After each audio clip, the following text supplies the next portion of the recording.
Students ਇਸ video ਵਿੱਚ ਅੱਜ ਅਸੀਂ ਕੌਨਫੀਡੈਂਸ਼ੀਅਲ ਰਿਜ਼ਲਟ ਬਾਰੇ ਤੁਹਾਨੂੰ ਸਾਰੀ ਇਨਫੋਰਮੇਸ਼ਨ ਦਵਾਂਗੇ।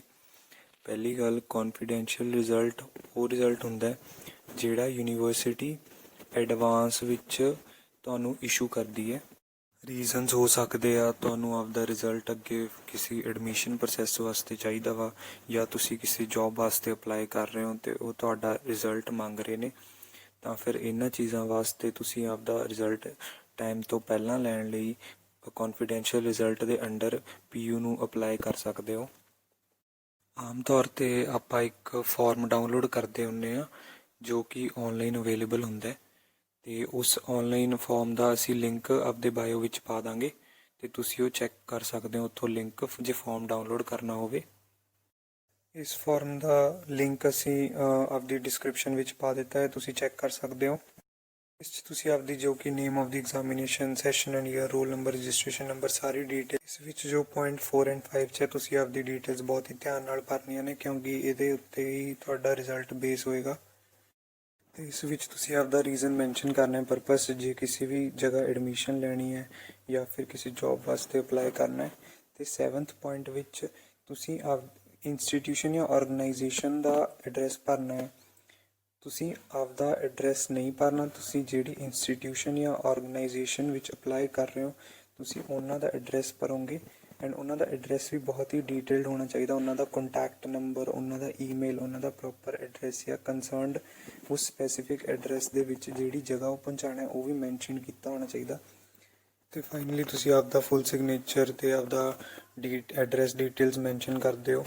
ਜਿੱਥੇ ਵੀ ਤੁਸੀਂ ਰਿਜ਼ਲਟ ਭੇਜਣਾ ਉਸ ਲਈ PU ਇੱਕ ਨੋਮੀਨਲ ਫੀਸ ਚਾਰਜ ਕਰਦਾ ਹੈ। ਇੱਕ ਵਾਰੀ ਰਿਜ਼ਲਟ ਭੇਜਣ ਦੇ 420 ਰੁਪਏ, ਜੇ ਤੁਸੀਂ 2 ਇੰਸਟੀਟਿਊਸ਼ਨਾਂ 'ਚ ਭੇਜਣੇ ਹੈ ਤਾਂ ਫਿਰ 840। ਐਵੇਂ ਤੁਸੀਂ ਪੈਸੇ ਵਧਾਉਂਦੇ ਰਹੋ।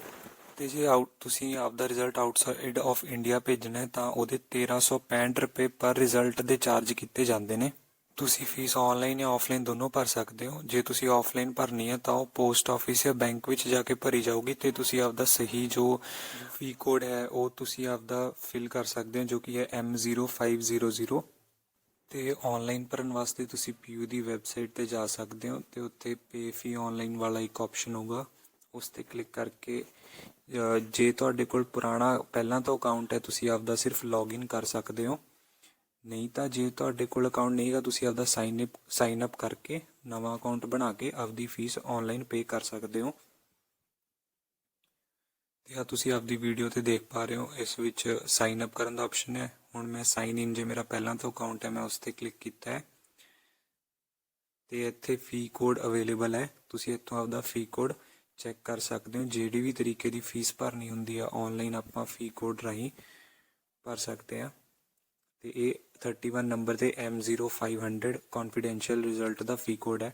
ਜਦੋਂ ਤੁਸੀਂ ਆਹ ਸਾਰਾ ਪ੍ਰੋਸੈਸ ਪੂਰਾ ਕਰ ਲੈਂਦੇ ਹੋ ਤਾਂ ਤੁਸੀਂ ਆਪਦਾ ਐਪਲੀਕੇਸ਼ਨ ਫਾਰਮ ਤੇ ਫੀ ਰਿਸਿਪਟ ਐਡਮਿਨ ਬਲੌਗ ਦੇ ਵਿੱਚ ਜਾ ਕੇ ਆਪਦੇ ਡਿਪਾਰਟਮੈਂਟ ਵਾਲੇ ਬੰਦੇ ਨੂੰ, ਜੋ ਕਿ ਤੁਹਾਡਾ ਡਿਪਾਰਟਮੈਂਟ ਦੇਖ ਰਿਹਾ ਹੈ, ਉਸ ਬੰਦੇ ਨੂੰ ਆਪਦਾ ਇਹ ਸਾਰੇ ਡਾਕੂਮੈਂਟਸ ਜਮ੍ਹਾਂ ਕਰਨੇ ਨੇ, ਤਾਂ ਜੋ ਉਹ ਅੱਗੇ ਪ੍ਰੋਸੈਸ ਚਲਾ ਕੇ ਤੁਹਾਡਾ ਕੌਨਫੀਡੈਂਸ਼ੀਅਲ ਰਿਜ਼ਲਟ ਕੰਸਰਨਡ ਅਥਾਰਟੀ ਜਾਂ ਇੰਸਟੀਟਿਊਸ਼ਨ ਨੂੰ ਭੇਜ ਦੇਵੇ। ਮੋਸਟ ਇੰਪੋਰਟੈਂਟ ਚੀਜ਼ ਜਿਸ ਦਾ ਤੁਸੀਂ ਧਿਆਨ ਰੱਖਣਾ ਹੈ ਕਿ ਤੁਸੀਂ ਇੱਕ ਵਾਰ ਐਡਮਿਨ ਬਲੌਗ ਜਾ ਕੇ ਕੌਨਫੀਡੈਂਸ਼ੀਅਲ ਰਿਜ਼ਲਟ ਲੈਣ ਤੋਂ ਪਹਿਲਾਂ ਆਪਦੇ ਸਾਰੇ ਰਿਜ਼ਲਟਸ ਦਾ ਪਤਾ ਕਰਾ ਲਓ, ਕਿਉਂਕਿ ਜਿਵੇਂ ਜੇ ਤੁਹਾਡੇ ਕਾਫੀ ਸਮੈਸਟਰਸ 'ਚੋਂ ਜਿਵੇਂ ਰੀਅਪੀਅਰ ਨੇ, ਸਪਲੀਆਂ ਨੇ, ਬੈਕ ਲੱਗੀ ਹੋਈ ਆ ਅਤੇ ਤੁਸੀਂ ਕਹਿ ਰਹੇ ਹੋ ਕਿ ਕੌਨਫੀਡੈਂਸ਼ੀਅਲ ਰਿਜ਼ਲਟ ਲੈਣਾ, ਤੁਸੀਂ ਆਪਦੇ ਵੱਲੋਂ ਤਾਂ ਫਾਈਲ ਪਾਤੀ, ਬਟ ਉਸ ਤੋਂ ਬਾਅਦ ਜੇ ਤੁਹਾਡੀਆਂ ਸਪਲੀਆਂ ਖੜੀਆਂ ਹੋਈਆਂ ਨੇ ਅਤੇ ਤੁਸੀਂ ਇਹ ਐਕਸਪੈਕਟ ਨਾ ਕਰਿਓ ਕਿ ਤੁਹਾਡਾ ਉਹ ਪ੍ਰੋਸੈਸ ਪੂਰਾ ਹੋ ਜਾਊਗਾ, ਉਹ ਵਿੱਚ ਨਾ ਵਿੱਚ ਇਸੇ ਸਪਲੀਆਂ ਦੇ ਇਸ਼ੂ ਕਰਕੇ ਰੁਕ ਜਾਣਾ। ਸੋ ਤੁਸੀਂ ਇੱਕ ਵਾਰ ਆਪਦਾ ਸਾਰਾ ਚੈੱਕ ਕਰੋ ਕਿ ਤੁਹਾਡਾ ਸਾਰਾ ਪਿਛਲਾ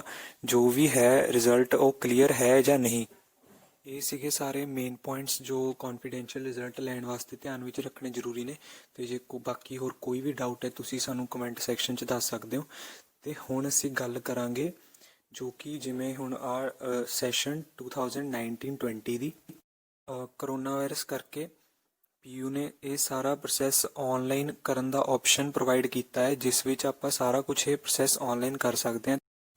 ਜਿਹੜੀ ਸਟੂਡੈਂਟਸ ਦੀ ਕੋਈ ਵੀ ਸਪਲੀ ਜਾਂ ਰੀਅਪੀਅਰ ਨਹੀਂ ਹੈਗੀ, ਉਹ ਤਾਂ ਆਪਦਾ ਡਾਇਰੈਕਟਲੀ ਇਸ ਯੂਜੂਅਲੀ ਪ੍ਰੋਸੈਸ ਨਾਲ ਆਪਦਾ ਕੌਨਫੀਡੈਂਸ਼ੀਅਲ ਰਿਜ਼ਲਟ ਵਾਸਤੇ ਅਪਲਾਈ ਕਰ ਸਕਦੇ ਨੇ। ਬਟ ਜਿਵੇਂ ਕੁਛ ਬੱਚਿਆਂ ਦਾ ਰਿਜ਼ਲਟ RLL ਲਿਖਿਆ ਆ ਰਿਹਾ, ਜਿਹਦਾ ਮਤਲਬ ਹੈ ਕਿ result later for want of lower examination. ਮਤਲਬ ਤੁਹਾਡਾ ਪੁਰਾਣਾ ਰਿਜ਼ਲਟ ਕੋਈ ਹਲੇ ਕਲੀਅਰ ਨਹੀਂ ਹੋਇਆ ਹੈ, ਜਿਵੇਂ ਕਿ ਜਾਂ ਕੋਈ ਸਪਲੀ ਲਗਾ ਲਓ ਜਾਂ ਕੋਈ ਡਾਕੂਮੈਂਟ ਕਰਕੇ ਲਗਾ ਲਓ, ਤੇ ਉਸ ਕਰਕੇ ਇਸ ਵਿੱਚ ਪੀਯੂ ਨੇ ਸਪੈਸ਼ਲੀ ਪ੍ਰੋਵੀਜ਼ਨ ਦਿੱਤੀ ਆ ਕਿ ਕੁਝ ਜੋ ਬੱਚੇ ਕੌਨਫੀਡੈਂਸ਼ੀਅਲ ਰਿਜ਼ਲਟ ਚਾਹੁੰਦੇ ਆ ਉਹ ਆਪਦਾ ਇੱਕ ਈਮੇਲ ਭੇਜ ਸਕਦੇ ਨੇ resultinquiry@pu.ac.in। ਤੇ ਇਸ ਵਿੱਚ ਪੀਯੂ ਨੇ ਸਪੈਸੀਫਿਕਲੀ ਲਿਖਿਆ ਕਿ ਜਿਹੜੇ ਬੱਚਿਆਂ, ਮਤਲਬ ਤੁਹਾਨੂੰ ਪਤਾ ਹੀ ਹੋਊਗਾ ਕਿ ਤੁਹਾਡਾ ਰੀਅਪੀਅਰ ਕਿਹੜੇ ਸਮੈਸਟਰ ਵਿੱਚ ਹੈ, ਤਾਂ ਇਸ ਵਿੱਚ ਪੀਯੂ ਨੇ ਲਿਖਿਆ ਕਿ ਜਿਹੜੇ ਬੱਚਿਆਂ ਦੀ ਦੂਜੇ, ਚੌਥੇ, 6ਵੇਂ, 8ਵੇਂ ਸਮੈਸਟਰ ਵਿੱਚ ਰੀਅਪੀਅਰ ਹੈ, ਜੋ ਕਿ ਮਤਲਬ ਈਵਨ ਸਮੈਸਟਰ ਹੈ, ਜੀ ਉਹਨਾਂ ਨੂੰ ਪਤਾ ਹੈ ਕਿ ਰੀਅਪੀਅਰ ਹੈਗੀ ਹੈ, ਤੇ ਉਹ ਸਿਰਫ ਉਹ ਸਟੂਡੈਂਟਸ ਵੀ ਅਪਲਾਈ ਕਰ ਸਕਦੇ ਹਨ। ਬਟ ਜਿਵੇਂ ਤੁਹਾਨੂੰ ਪਹਿਲਾਂ ਦੱਸਿਆ ਸੀਗਾ ਕਿ ਜੇ ਤੁਹਾਡਾ ਪੁਰਾਣਾ ਰਿਜ਼ਲਟ ਕਲੀਅਰ ਨਾ ਹੋਵੇ ਤਾਂ ਤੁਸੀਂ ਕੌਨਫੀਡੈਂਸ਼ੀਅਲ ਰਿਜ਼ਲਟ ਟਰਾਈ ਕਰੋਗੇ ਤਾਂ ਉਸ ਦਾ ਕੋਈ ਇੰਨਾ ਫਾਇਦਾ ਨਹੀਂ ਹੋਣ ਵਾਲਾ। ਬਟ ਇਸ ਚੀਜ਼ ਤੋਂ ਆਪਾਂ ਇਹ ਸਿੱਟਾ ਕੱਢ ਸਕਦੇ ਹਾਂ ਕਿ ਸ਼ਾਇਦ ਪੀਯੂ ਈਵਨ ਸਮੈਸਟਰਸ ਵਾਲਿਆਂ ਨੂੰ, ਜਿਨ੍ਹਾਂ ਨੇ ਮਈ ਵਿੱਚ ਐਗਜ਼ਾਮ ਦੇਣ ਵਾਸਤੇ ਰੀਅਪੀਅਰ ਵਗੈਰਾ ਦੇ ਫਾਰਮਸ ਭਰੇ ਸੀਗੇ, ਕਿ ਸ਼ਾਇਦ ਉਹਨਾਂ ਨੂੰ ਐਵਰੇਜ ਮਾਰਕਸ ਤੇ ਪ੍ਰਮੋਟ ਕੀਤਾ ਜਾਵੇਗਾ, ਉਸੇ ਬੇਸਿਸ ਤੇ ਉਹਨਾਂ ਦਾ ਕੌਨਫੀਡੈਂਸ਼ੀਅਲ ਰਿਜ਼ਲਟ ਤਿਆਰ ਕੀਤਾ ਜਾ ਸਕਦਾ ਹੈ।